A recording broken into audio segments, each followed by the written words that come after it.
झारखंड में भले ही इंडिया गठबंधन के घटक के बीच सीटों का फॉर्मूला ही अभी तक ऑफिशियली अनाउंस नहीं हुआ है और उम्मीदवारों की घोषणा भी नहीं हुई है। इस बीच आरजेडी ने भी इंडिया गठबंधन की परेशानी बढ़ा दी है। 2 सीटों की उसकी मांग है, चतरा और पलामू।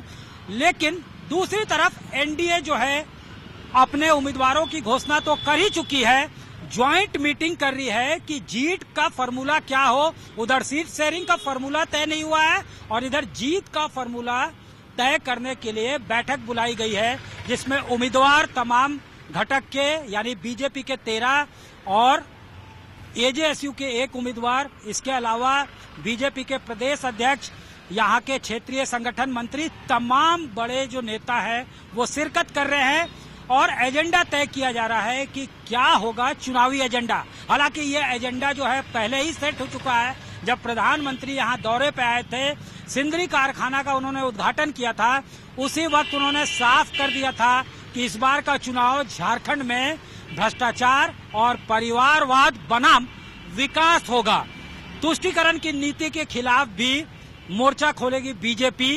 ये प्रधानमंत्री के भाषण से उसी वक्त साफ हो गया था और उन्होंने जेएमएम के ऊपर हमला बोलते हुए कहा था कि जमकर खाओ पार्टी है ये।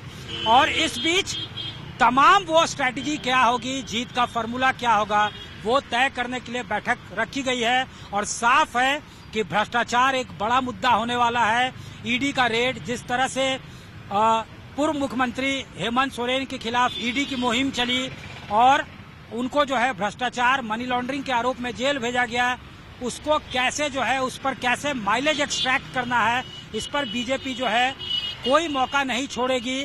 इसके अलावा विकास का एजेंडा भी होगा, ये कहा जा रहा है, टास्क दिया जा रहा है, असाइनमेंट दिया गया है तमाम छोटे बड़े नेताओं को कि वो घर घर तक जाए, हर वोटर तक पहुंचे, उनको बताएं केंद्र की जो स्कीम है उसके बारे में बताएं, किससे वो लाभान्वित हुए हैं उसके बारे में जाने और लास्ट में प्रधानमंत्री नरेंद्र मोदी ने उनका अभिवादन किया है, उनको प्रणाम किया है, ये बताएं।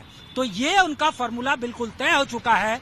दूसरी तरफ कैसे काउंटर करना है विपक्ष के अटैक को, जैसे जेएमएम ने कहा कि आदिवासी अस्मिता को वो बड़ा एक मुद्दा बनाने वाली है, तो ये उसका काउंटर क्या होगा उसको भी यहाँ पे सोचा जाएगा, उस पर भी विचार किया जाएगा। चॉइस ऑफ जो कैंडिडेट है, कुछ लोग जो हैं ये भी उंगलियां उठा रहे हैं जो विपक्ष के घटक हैं कि जिस तरह से धनबाद में कैंडिडेट को उतारा गया है, क्रिमिनल बैकग्राउंड है, टेंटेड पास्ट है, तो उस पर क्या कहा जाएगा। उस पर सीधी पार्टी का स्टैंड है कि जब ट्रायल चल रहा है तो किसी को अंडर ट्रायल को कैसे जो है कहा जा सकता है कि वो दोषी है, कहाँ गलत है चॉइस ऑफ कैंडिडेट, इस तरह की बातें बीजेपी कर रही है।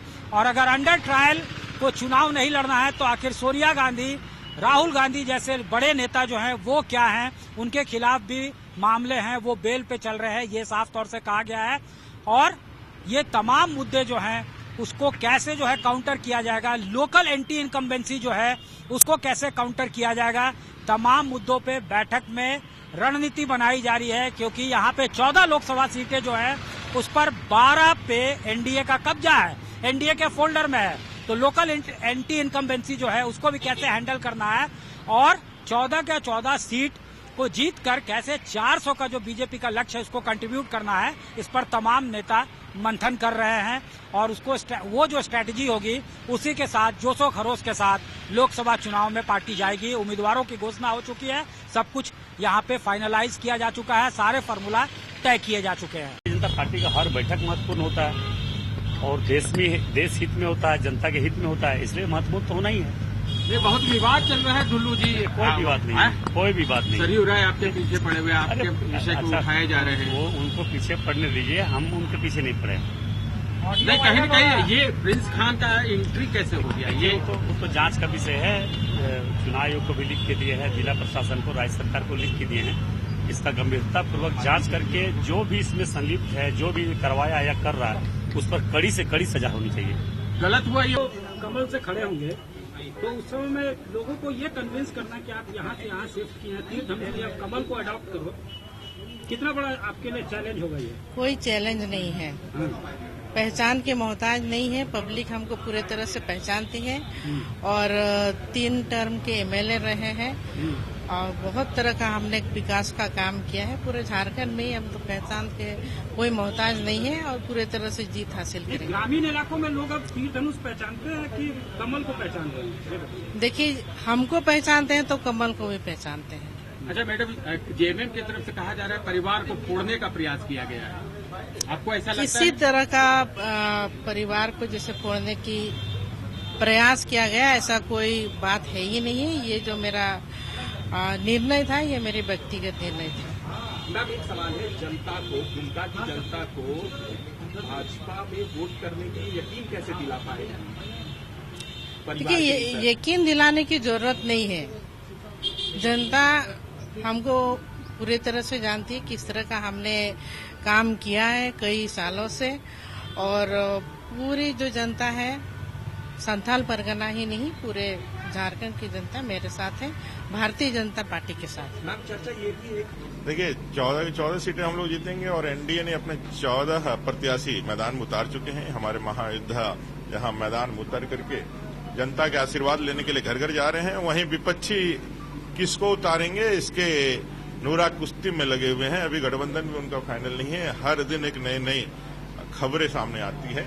कुल मिलाकर के 400 की सीटें पार करना है और 14 सीटें जीतने के लिए। चॉइस ऑफ कैंडिडेट को लेके सवाल उठ रहा है। ये कहा जा रहा है कि जो हिस्ट्री सीटर है, चार्ज सीटेड है, कन्विक्टेड है, उनको मैदान में, ये पार्टी विटा डिफरेंस कैसे है? जो इमैक्युलेट इमेज को तवज्जो देता है, उसको एक क्लीन इमेज का आदमी नहीं मिल रहा है। अगर आप देखेंगे उनके सारे केसेस को, तो जो लोग संघर्ष करता है, जो जनता की आवाज को मुखरता के साथ उठाता है, उसके ऊपर तो केसेस होते ही है। जो लड़ता है जनता के मुखरता के साथ न्याय के लिए, हक के लिए, वो चाहे मैनेजमेंट हो चाहे फिर प्रशासन हो, उसके ऊपर तो केसेस करते ही है। लेकिन मेरा ये कहना है कि न्यायालय के शरण में सारे केसेज हैं। न्यायालय उनको कई एक मामलों में क्लीन चिट दी है, कई एक मामलों में वो जमानत पर हैं। इसलिए न्यायालय के न्याय से पहले किसी प्रकार का भी हमको यदि उनके प्रति यदि हम विचार रखते हैं तो यह मूल न्याय के सिद्धांत से विपरीत होगा और इस दिशा में हमारे कैंडिडेट जो है सबसे लोकप्रिय और जनप्रिय हैं और लोकसभा हम लोग निश्चित रूप से। सर, लास्ट एक सवाल यह है कि जेएमएम ये आरोप लगा रहा है कि किस तरह का यह आदिवासियों का सम्मान और चेयर का कैसा सम्मान जो नेशनल प्रतीक है उसको भी आप अपमानित कर रहे हैं। प्रेसिडेंट खड़ी है, पीएम बैठे हुए हैं। देखिए, उनके पास अब कोई कार्य नहीं है, उनके पास कोई मुद्दा नहीं है। तो इसी तरह के जो एक सिग्निफिकेंट कोई आप देखेंगे जो चलते उठते बैठते खड़े होते, यदि एक स्टील जो फोटोग्राफ है उसको लेकर के मुद्दा बनाने की कोशिश करते हैं। कैमरामैन राकेश तिवारी के साथ सत्यजीत कुमार, रांची आज तक।